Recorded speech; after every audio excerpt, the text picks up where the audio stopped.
We know, I mean, it's public part of it, the names are redacted.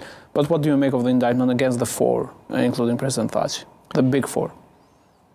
Obviously, we are going to challenge the indictment, and we think it's unfounded, and we think that Mr. Thaçit should be released and actually shouldn't have been indicted in the first place. The second point I would make is something that you said in your question, but I think it bears repeating. There are portions of the indictment that still remain redacted even from us as the defense, which is another problem, I think, in terms of how much information is being kept from the defense based on allegations, of a general perception that's been created that Kosovo Albanians harm witnesses, et cetera, and therefore the court has to take these extreme measures in order to protect witnesses, which it hasn't been shown, in our view, that these particular individuals pose any specific threat to any individual. Yet they're in detention for now, it's going to be almost 2 years, and we have certain information that's being kept from us from being able to prepare the defense. So it's a very difficult circumstance. It's not one that we at the ICTY ever encountered when we were in front of the tribunal in The Hague. This court is definitely much stricter in terms of keeping information from the accused themselves and their lawyers, and we'll see how it plays out. We're still confident in a great result for Mr. Thaçit, but the court has definitely made it more difficult for us. It's been 2 years now, actually, like we're just 2 weeks away of being a full 2 years since Mr. Thaçit was detained and sent to Hague. And as we say, there are no signs of the trial starting. Actually, there are some signs. Could it be next year? And how long will it take, according to your experience?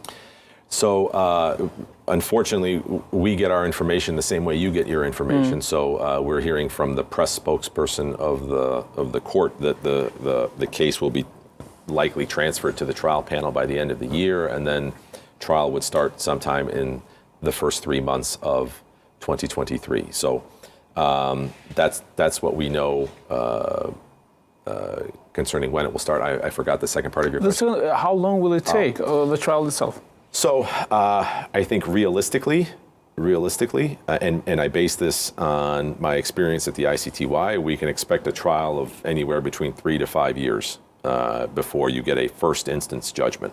And then you would probably have either of the side sending to the appeal. In all likelihood. So if you take, as an example, Mr. Haradinaj's acquittal at the ICTY, he was acquitted in the first instance, the prosecution appealed, they won their appeal, the case was sent back down for a retrial, then there was another trial where he was acquitted again, and then the prosecution did not appeal his acquittal on the second retrial. But that whole process then, I don't know the exact number of years, but it was certainly at least 6 or 7 years from beginning to end. So one of the negatives of international trials is that, generally speaking, they last a really, really long time.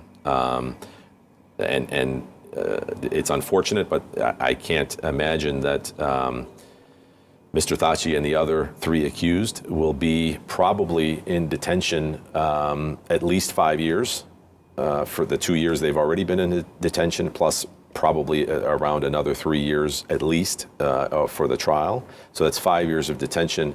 Even if you get acquitted, it's still 5 years of your life that you spent sitting in detention. And so, we'll see how. And if there's an acquittal, they will be able to come back, no matter if there's an appeal? Usually, yes, that's the case. If you're acquitted, usually you are allowed to return home, and unless there's some truly exceptional reason to keep an acquitted person in detention, which I would be shocked. Yes, usually you are allowed to return home on appeal. There is a political movement, let's say, by Prime Minister Rama